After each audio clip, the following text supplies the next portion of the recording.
Адмийн хэрэглэгчийн тохиргоо хэсэгт тэмдэглэгээ зэс байрлана. Тэмдэглэгээ зэсэнд тэмдэглэгээ шинээр үүсгэх болон тэмдэглэгээний дэлгэрэнгүй мэдээллийг харах хэсгүүд байрлана. Хэрв та тэмдэглэгийг нэмэх бол тэмдэглэгээ нэмэх товчлуурн дээр даран тэмдэглэгээний нэр, тайлбар, өнгийг сонгон үүсгэх боломжтой. Үүсгэсэн тэмдэглэгээний ард байрлах 3 цэгэн дээр дарахад тэмдэглэгээний дэлгэрэнгүй мэдээлэл мөн тэмдэглэгийг засах, устгах хэсэг гарч ирнэ. Тэмдэглэгээний дэлгэрэнгүй хэсэгт тэмдэглгээнд харьяалагдах хэрэглэгчдийн мэдээлэл харагдах бөгөөд хэрэглэгчдийг нэмэх болон хасах боломжтой байна.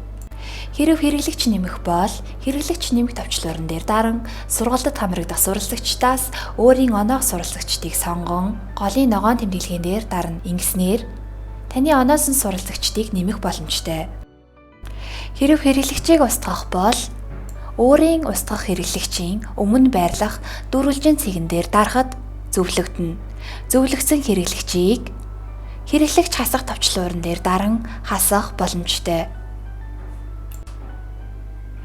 Тэмдэглэгээний мэдээллийг засах болон устгах боломжтой. Ингэхдээ хэрв тэмдэглэгээ засах бол засах товчлуурн дээр даран тэмдэглэгээний нэр, тайлбар, өнгийг солих боломжтой. Хэрв устгах бол устгах товчлуурн дээр даран тийм гэсэн товчийг дарна. Цахим сургалт хэсэгт тэмдэглэгээ хэрэглэхдээ үүсгэсэн цахим сургалтын ард байрлах 3 цэгэн дээр дарахад засах хэсэг гарч ирнэ. Засах хэсэг дээр дарахад цахим сургалтын мэдээлэл, хавсралт файл, сургалтад хамрагдах суралцагчид болон тэмдэглээгээр оноох хэсэг харагдана. Тэмдэглээгээр оноохдоо тэмдэглээгээр оноох хэсгийн доор байрлах урт зураасан дээр дарахад үүсгэсэн тэмдэглэгээнүүд харагдана. Өөрийн оноох тэмдэглэгийг сонгоход тухайн тэмдэглэгээнд харьяалагдах суралцагчдад цахим сургаалт харагдана.